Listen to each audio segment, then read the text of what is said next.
Welcome back to Briefing the Chief. I'm your host, Patrick Jordan. And you can find me on X at LHD Jordan. I opine on a wide variety of issues, and there's a lot of good local stuff going on. So if you're in LA, make sure you're checking out. We got Nick Shirley in LA. I'm following that.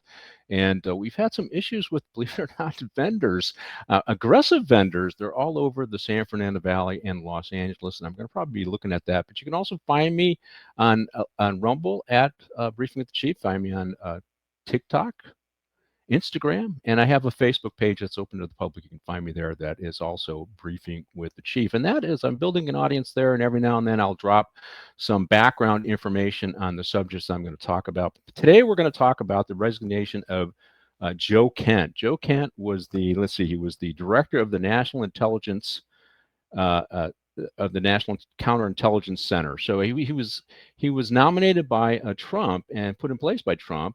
And now he's resigned very publicly, accusing the administration of going to war or going to in this military action without proper cause. So it's pretty damning, the accusation he made. We got a guest who's going to come on and talk about that today, Thomas Speciale. Let's bring Thomas up, and I think we're going to go with his placard first, Amanda, so we can introduce Thomas. Hey, Thomas, how you doing? I'm good, Chief. How are you? So here's Thomas. We show it the placard to show what he's doing right now. And Thomas Speciale. Thomas is he serves as the senior advisor for the director. Chief, I'm former. I'm a former. Yeah, it's former now. Okay, well, go ahead. Give us the background. Former senior advisor. Former senior advisor. Yeah, former senior advisor to Tulsi Gabbard, the DNI, on counterintelligence and security. And prior to that, and what's relevant here is I also was a senior intelligence collection strategist for the Iranian threat network at the National Counterterrorism Center, where Joe Kent was the director. And then I also was the senior intelligence collection strategist for domestic extremism there too. And then ultimately, also related, because this is Iran related, I was a senior military war planner for this military operation back in 2011 to 2014. So between the DNI, National Counterterrorism Center, and DIA, I've got a lot of experience in this particular topic area. Okay, before we get into our main topic, the resignation of Joe Kent, I got a couple of videos to introduce that subject. I told you I wanted to ask you about what I see as an internal threat. We had 4 terrorist attacks recently in the United States, 2 successful, 1 minorly successful. The one in West Bloomfield didn't kill anybody but damaged the building. But then we had, the one in New York that didn't hurt anybody either. But they were clearly all terrorist attacks, people who were radicalized, probably online. Tell us, what are we facing internally, and so what do you see? Well, as you know, I've said for many years that I think most of what we call terrorism is actually mental illness and health concerns. However, this is a little bit of a different dynamic, because now we are bombing essentially the singular state sponsor of terror in the world, Iran. And as a result of that, there are Iranian operatives in the United States. Now, whether or not they're going to actually do anything or not, I'm a little bit skeptical. I think that the threat exists. It's possible. And you may get, one-offs, but I don't think you'll see anything, orchestrated or choreographed, because ultimately, very similar to, I kind of hearken back to what happened with the Russians after the fall of the Soviet Union. A lot of Russians that were agents of the Soviet government basically just kind of stopped being agents of the Soviet government, and they just quit spying because there was no country to spy for. And I think that, that a lot of these people that have come to the country that are formerly Iranians, they may be IRGC operatives in the United States. They probably have businesses, they have wives, they have kids that are in school. They become climatized to a great extent in the United States, and it's unlikely that they're going to, go and carry out a terrorist attack of some kind on behalf of a government that no longer exists.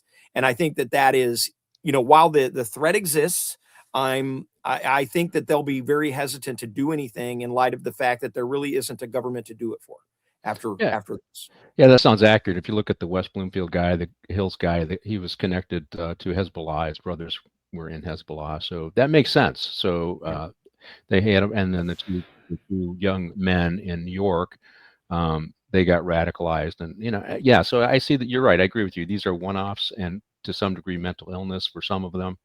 But hey, thank you for that input. I do think our audience, you guys need to be aware of what's going on and aware of your circumstances. Know where to report.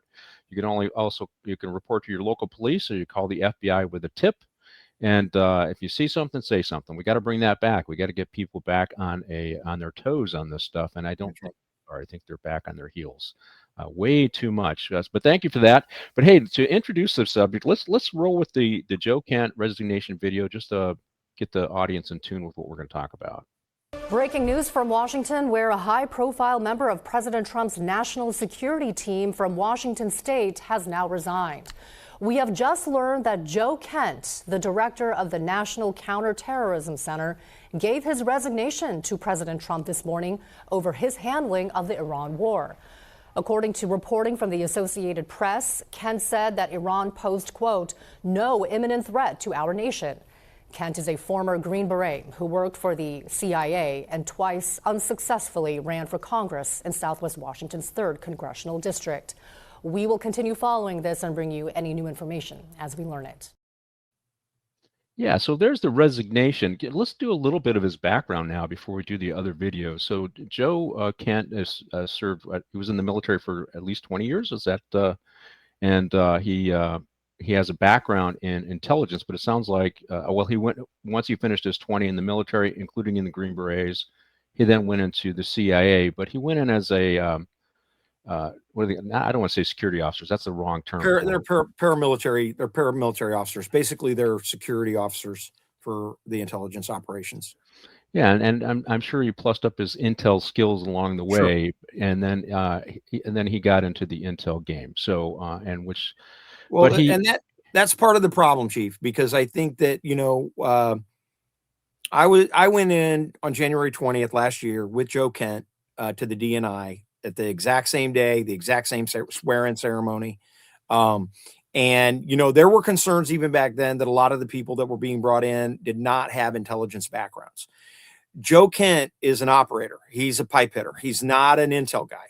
And now he has some experience with intel and was probably, reasonably well suited to work counterterrorism in the position that he was in. The problem is the operator mindset is very different than the intelligence officer's mindset. Operators are told what to do, they go do it, and they don't question orders under normal circumstances. An intelligence officer is to advise and basically give recommendations, and then, that's it. That's where their role ends.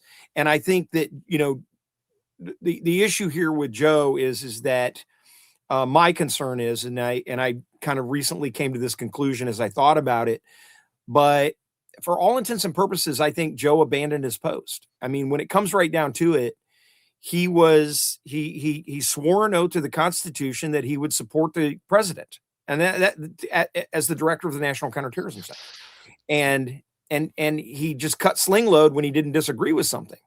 And if everybody in the community did that, then we wouldn't have a government. Nobody would be working, right? Absolutely. Right. Yeah. And he's an operator. He's not an intel guy. And I think he struggled from the minute he got in there because he was surrounded by people who think differently than the operators do. But he also, I'm referencing some of the things in his resignation, and I looked up in his background. He also lost his first wife in combat in Syria. And he blamed, I think he blamed some of the people in the deep state, for the lack of a better word, are people who, as he said it, I watched an interview. He said Trump's instincts were right in pulling us out of Syria after we defeated ISIS. Yep. And however, that message was not executed properly, and people drug their feet. I'm paraphrasing here, and it cost his wife his life. So he has a great disdain, as to what it sounded like to me, and distrust of a lot of people between Trump and the execution of whatever those orders are. Right. Which is probably not a good idea to bring somebody who is, well, unless in your administration, right? Because Yeah, the other thing that I really want to nail home here is there are very few people in the world that'll ever have 11 combat deployments and as many Yeah. Bronze Stars, and also be a Gold Star husband to a woman who was killed by ISIS in Syria. Yeah. There's no one can ever. I don't know anybody more patriotic and has done more for our country than Joe Kent on a personal level. Yeah. There's just, I don't know anybody personally who's given more other than those that have died in the line of it. Right. The interesting thing about it is I checked in on this after you said, hey, do you want to talk about Joe? And I said, yeah, I do. Is, I have other people I've interviewed and, and they know him, and I'm looking at their responses. Some of it's online, some of it's full throated response of everything he said. And there seems to be a political bent there. But Yes. others are very supportive, just like you are. They talk about his service. They talk about things that he had previously done, his testimony to Congress about potential cells within the United States, and Correct. his willing to talk about these things. But they stop when it comes to the resignation letter. They stop right there. They're still supportive of him. They're not supportive of his actions, but then others are fully supportive of him. So it's really an interesting mix. And I hopefully we'll get to that in a little bit. But let's talk about. I'm going to show a clip here of Speaker Johnson in a minute, but I want to make sure the audience knows what we're going to address. We're going to address is the intel there to support our operation in Iran, and we'll talk about that after the video. And God, I'm losing track of the other subject I want to talk about. What is the avenue that the president gets intel and data to make his decision? Those are two big we want to talk about. But I want to kind of dispel Joe's letter by at least having Speaker Johnson clarify how he feels about it, because he saw all the intel. Amanda, let's roll with that video.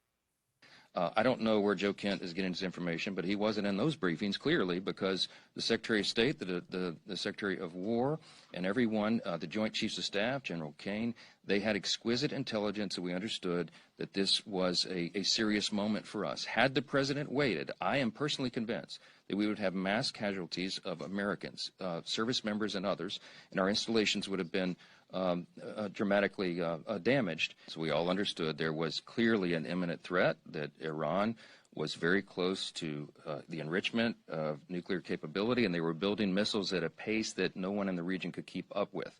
They were far outpacing our allies and friends and us in our defense capability, because we had personnel, installations, members of the armed services, and civilians in the region.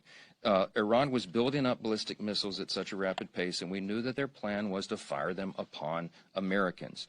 The commander-in-chief and his administration had a very difficult decision to make. Well, I think his bones are informed by the intelligence, okay? So, look, it's the commander-in-chief, whomever is the president, whomever is the commander-in-chief, under our constitutional system, is given a broad amount of latitude and authority. Their decisions are informed by all the intelligence and the experts, a large panel of them from the Joint Chiefs of Staff on down, who come in and advise the president. Every president makes a gut decision, and hopefully they make a prayerful decision. I think this president will as well. He's getting great advice from great people, and I'm very encouraged about where we are. I think this will wind down quickly, and it's going to be in the best interest of America going forward, and of the whole world. Thank you.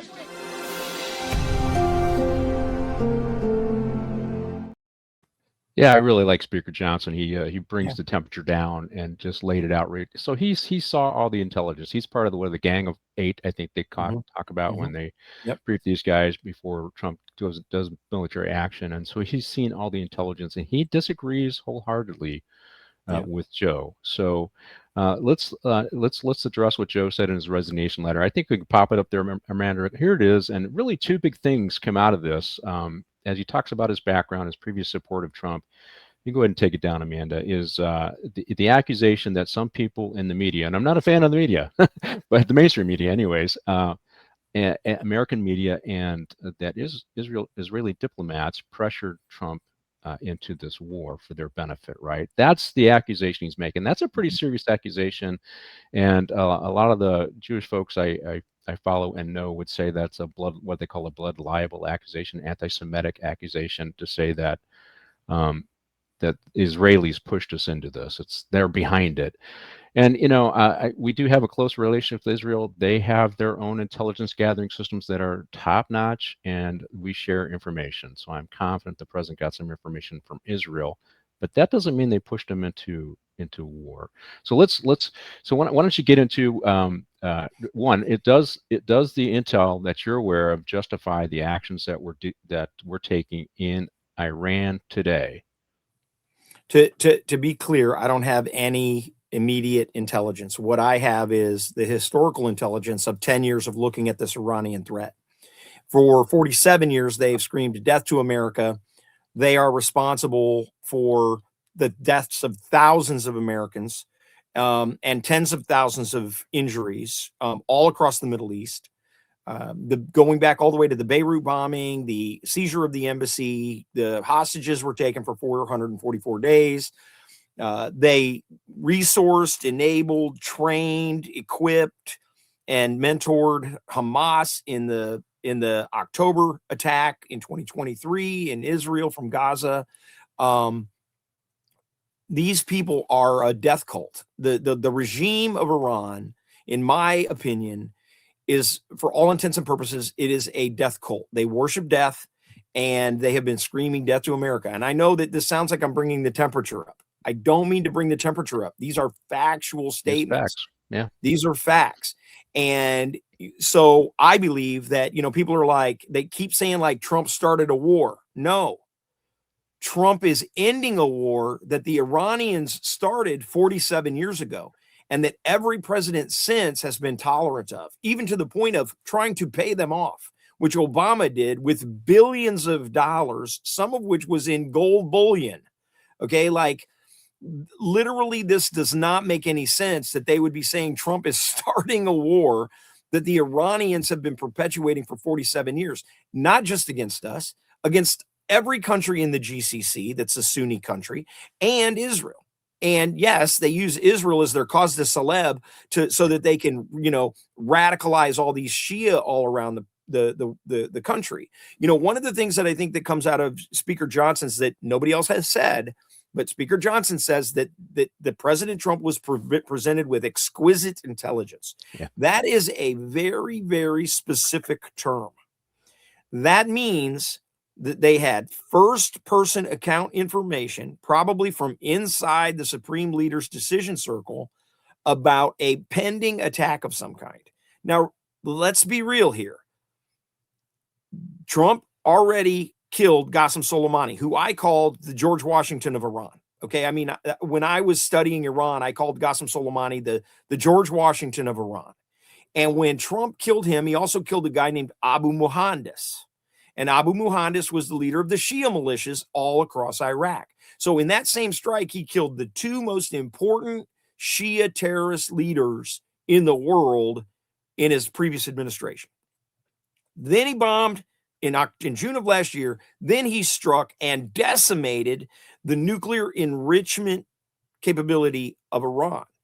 But the Iranians still have over 400 kilograms of enriched uranium already. They already have that, and they aren't going to keep that co-located with their enrichment facilities, which is what he struck. He struck the enrichment facilities. I believe, this is what I believe, based on watching all of the media and everything. I believe that there was a pending attack of some kind. We don't know what that is. Could have been on the Green Zone in Iraq, could have been on the U.S. Embassy somewhere. Who knows? Who knows where there was an attack of some kind planned. That is what I believe. In addition to the fact that we had the nuclear negotiations going on, and what has come out of that is that they basically said, F off, we're going to get a nuclear weapon and you can't stop us. And, we're just not going to agree to anything that the U.S. says. When that happens, then Trump is left with one of two choices. See, Trump is unlike any other president. And first of all, he's in his second term, and he's doing, most of the time, presidents focus on domestic issues during their second term, and they don't focus on foreign issues. This president, he is focused exclusively on bringing the Iranian regime to its knees. When I was at DIA, And to get to this Israeli accusation that this is somehow he was influenced by Israel. I was working at DIA from 2011 to 2014, specifically on the Iran war plan. Specifically, I was one of the senior planners in the room working the Iran war plan from 2011 to 2014. And then I went on from there to work at NCTC doing the Iranian threat network. And I did that for about 4 or 5 years. But my point here is this. All the way back in 2011 to 2014, we called it I called it the Iran castration war plan. Okay. That it wasn't, everybody was like, oh, you can't say that. But the reality is you don't have to put boots on the ground to get rid of the regime, because the Iranian people hate the regime. They've wanted to get rid of the regime. The Iranian regime just murdered 30 to 40,000 of its own citizens to stay in power in January this year. And Trump is seeing all this. A lot of people just kind of like, they focus in on one event, like all of a sudden Trump starts bombing Iran. No, for 47 years, they've said they wanted death to America. They want death to Israel. They killed thousands of Americans. They took over embassies. They've blown up things. There's terrorist cells all over the United States, hopefully not going to do anything because there's no country to go back to. Okay. And all of a sudden he's bombing Iran, and that's ridiculous. Like, they have been threatening with killing us for decades. And finally, we have a president in office who was basically going to say, I'm not going to take your crap anymore. And you're not going to get a nuclear weapon. And we're going to also castrate the regime. And all the way back in 2011 to 2014, here's the plan. Sink the Navy, destroy their power projection capability, destroy the IRGC, destroy the IRGC-QF, which you haven't even heard them mention that yet, but that's their special operations community. Okay, destroy those guys.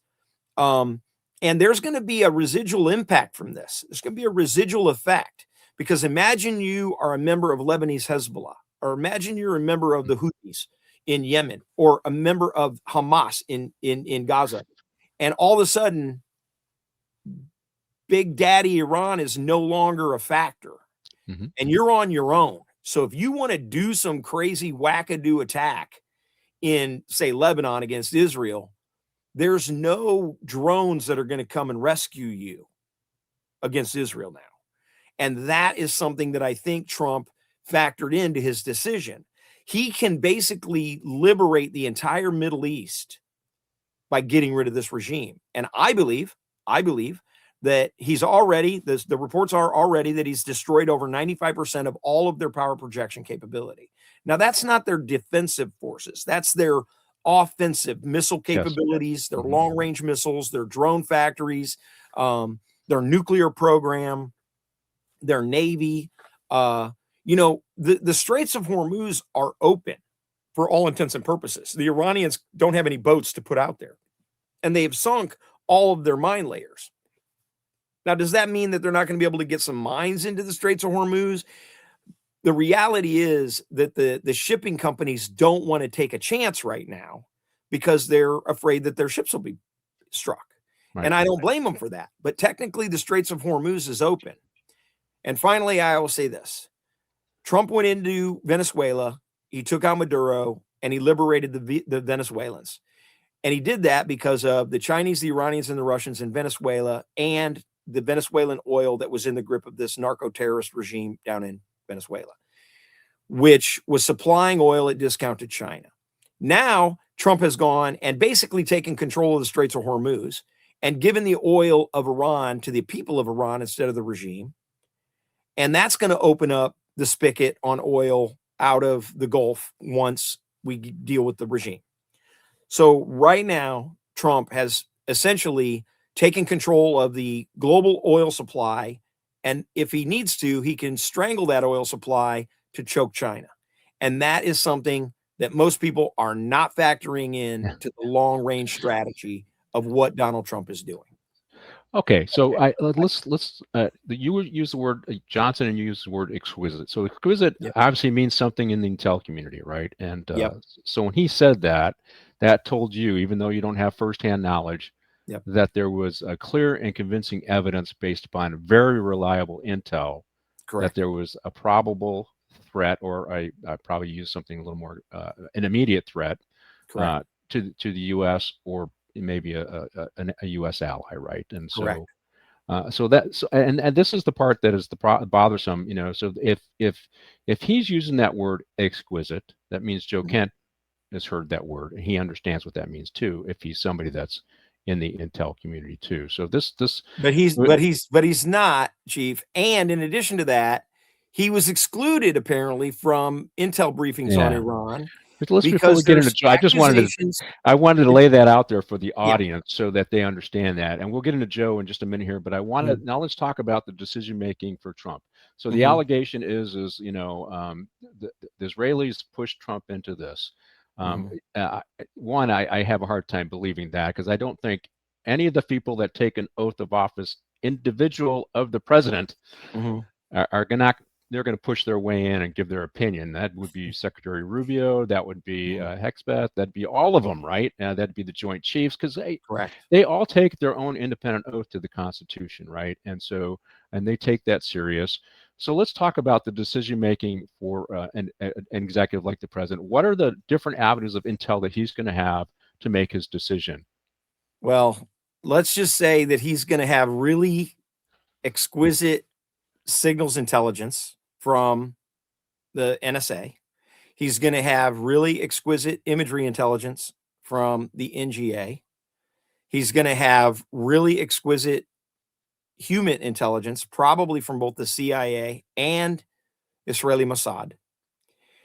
And so because they have sources that are in the inner circles of these organizations, they have sources within the IRGC, they have sources within the Iranian regime, they have sources, say, in the factories that are producing the drones, or you know. And so when they, what I would say is that before Trump made this decision, they put a packet in front of him and they said, Mr. President, we believe that this is an imminent situation.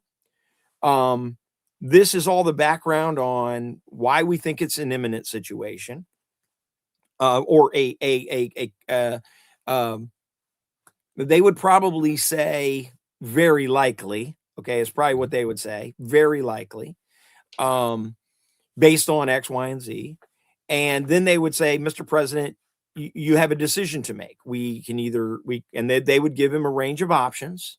They would give him several courses of action that he could take.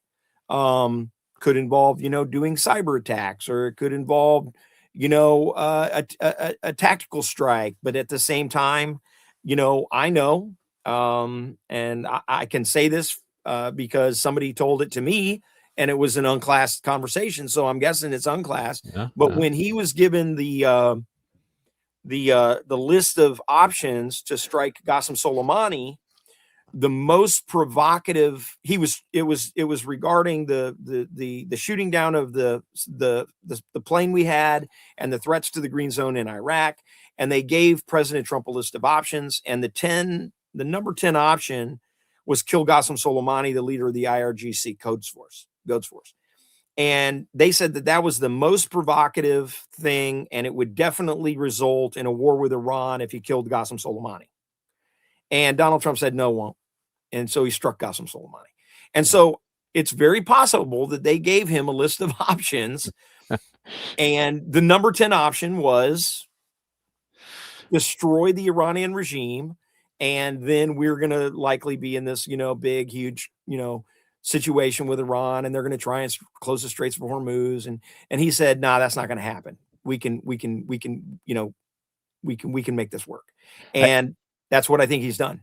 I think you successfully pushed back on the notion that just one source, and we'll say Israeli source, would cause this to happen. But let's say they come in, they got intelligence, and so it says, hey, they got nuclear material, and they're developing long-range ballistic missiles right now as we speak. He's going to hit his intel community and says, okay, I need to know what's their capacity, and you're going to have different intel groups that are going to be focused on developing different to identify that capacity that is their area of expertise and influence. Is that an accurate? That's 100% correct. And that was a big part of what I did for the years that I worked in Iran. Is there was always this, like, you know how like we have the doomsday clock. We kind of would be like, they're 12 months away from getting a nuke. They're 3 months away from getting a nuke. They're, a Yeah. week from getting away from a nuke. And so that's under constant observation. That's why it's so ludicrous when they say this was just done on a whim. We don't do anything on a whim, like especially deploy the world's largest military to destroy a foreign regime. This has been an operation that's been in the planning for I'll just say, I know for a fact since 2011, but it goes back. It was going on before I got there. So this whole situation and all of the targets, we have a military that literally can identify a building from a satellite and put a missile through the roof of that building if we want. There are going to be casualties, right? There's going to be civilian casualties, and we try and minimize those as much as possible. But every target was pre-planned, likely for years before this has happened. Okay. There's nothing, there's some dynamic targeting, they'll let trucks drive around a little bit because they want to see where they go, but they're watching that truck the whole time, and then they'll decide to blow it up. And then, well, I am amazed at our capabilities. I have to applaud the folks in the military, but also a lot of those much maligned defense industrial complex who developed these systems, and the scientists and engineers behind all that stuff. Behind the scenes, but their work is paying off for us. Okay, we got to get into Joe Kent here. So why would Joe break so publicly and launch these accusations? Because these are accusations. And what do you think, Tom? Well, there are rumors out there, and I will be very clear that when I give my opinion about something, I'm gonna say this is just my opinion, or what I've heard. And there's rumors out there that Joe Kent may have been in communication with media and conveying things that were considered leaks. What people don't understand is that it's not necessary. It doesn't necessarily have to be classified information for it to be a leak. Joe would have had access potentially to sort of like the strategic thinking of leadership, or he would have had operational insights into what people were thinking. And if he had those conversations with somebody that's in the media, and then that information then got to somebody overseas, whether through them spying on the media personality or whether or not they're in direct communication is irrelevant. It doesn't matter. That's the rumor that Joe Kent was a leaker. I don't know that to be true. I can't imagine that he would do that on purpose, but if he had relationships with people who were being monitored, we don't know, right? We can't know that. I think it's more than likely it's a strategic insights or operational insights, maybe not necessarily classified information. That'd be my guess. Because I don't believe that Joe would work against the president necessarily. Where I run into a problem with the resignation is that he says that Trump campaigned in 2016, 2020, and 24, and his first term about wars in the Middle East being a trap, and then he talks about keeping us out of never-ending wars.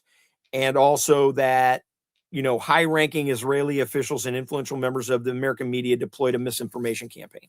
Well, the reality is the misinformation campaign is Joe Kent, because the Israelis could not have influenced Donald Trump into doing this. We have been looking at crushing Iran for years, long before Trump showed up on the scene.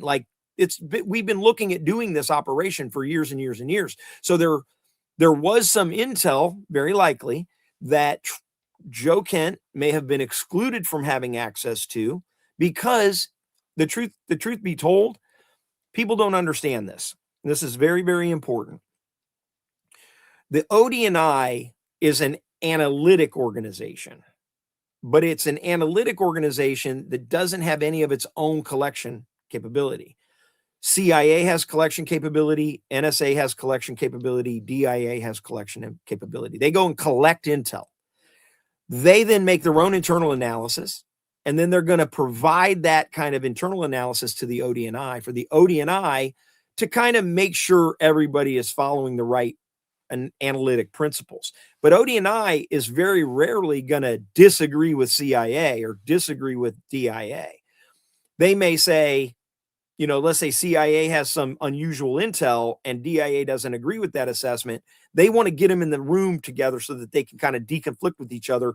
Do you guys agree? And Tulsi today, in the threat assessment, the annual threat assessment hearing, she basically said that she can't make a determination on whether or not the threat is imminent, but she can just give the intel to the president, and then the president has to make a decision as to whether or not it's imminent threat, right?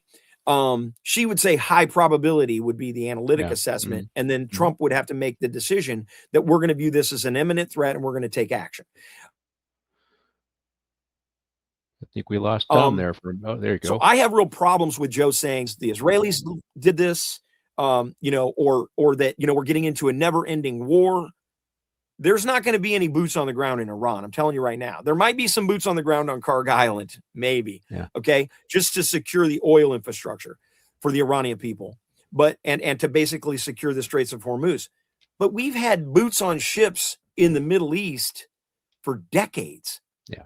Why is this a surprise? Like, this is not a surprise. Like, the only assets we really force flowed in there was another aircraft carrier task force and a bunch of planes and bombers, right? Like, we were already there. We're in every one of the GCC countries in one way or another.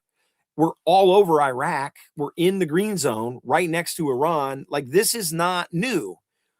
We're probably not going to change that footprint. If anything, it'll go down after Iran is dealt with. And so, you know, I just disagree with his assessment, which leads me to believe that there's another reason that he abandoned ship, abandoned his post ultimately, and dropped a hand grenade on his way out the door. It just doesn't make any sense. It doesn't make any sense unless there's another reason. I'm going to push you to opine on that, but before we do that, see, ODNI, Office of Director of National Intelligence, right? DIA, Defense Intelligence Association or administration, right? Or what is that? Defense Intelligence Agency. There we go. Okay. Yep. Right, what you know, I was guessing, and I think I was right, but I think our audience was probably getting lost there for a little bit. Okay, yeah, sure. So what? It just seems so. Joe is already booked on Tucker Carlson's show. Yeah. He's booked. I think Candace Owens' show. These are people that have come out against Trump in many ways, and he's already booked on their shows.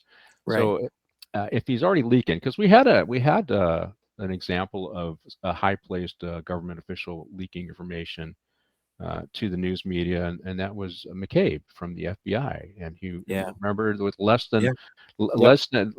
less than candid in his interview with their inspector general, and he was let go about that.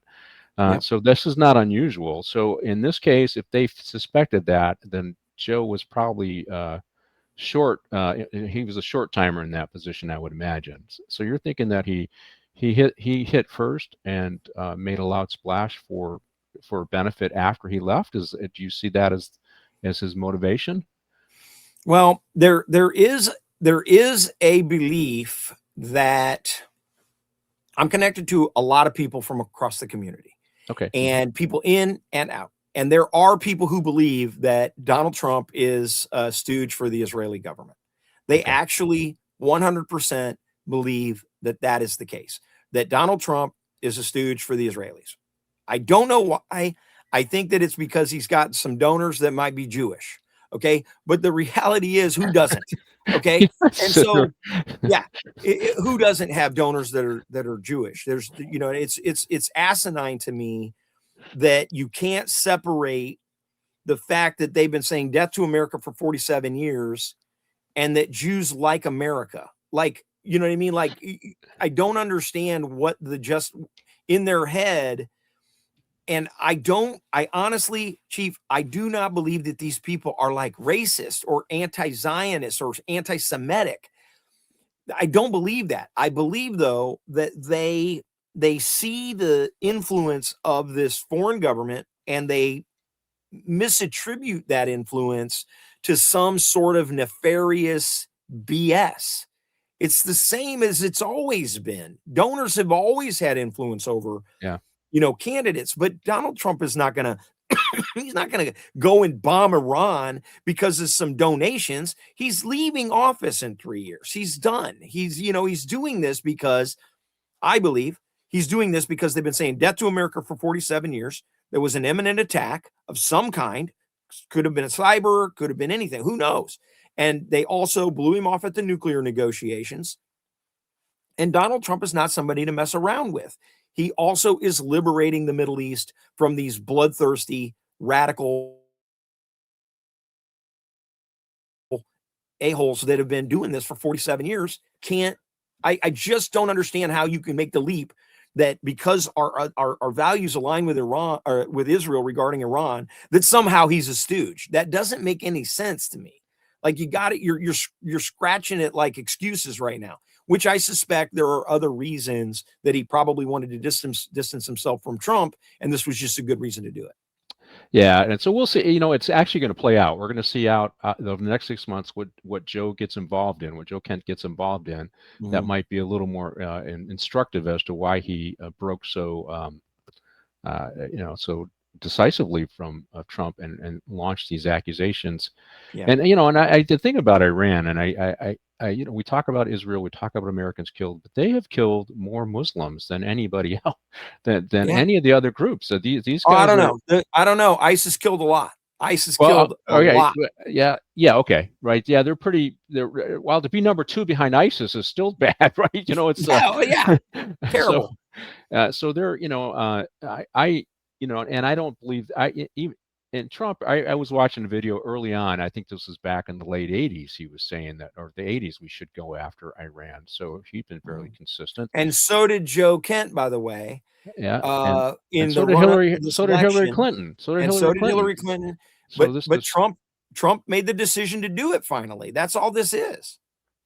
Yeah. So all right. Hey, Joe. So I want to take Joe. Sorry, Tom.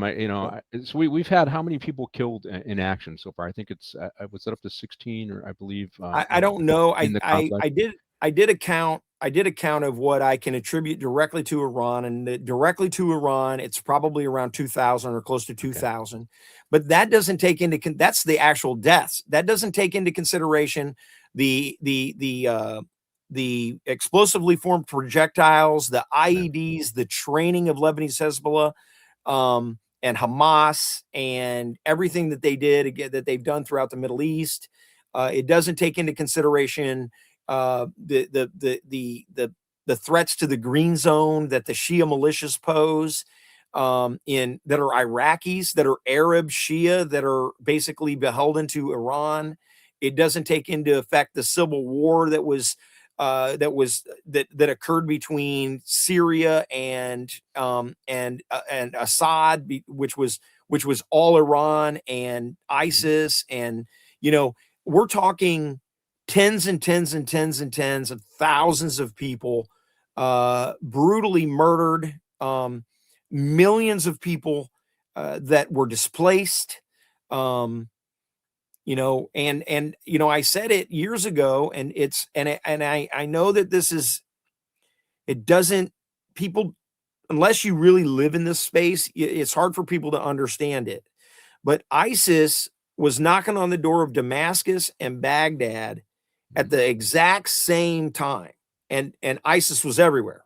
And that was after we had supposedly defeated them, right? Or defeated the whatever it was we were trying to defeat. I don't even remember now.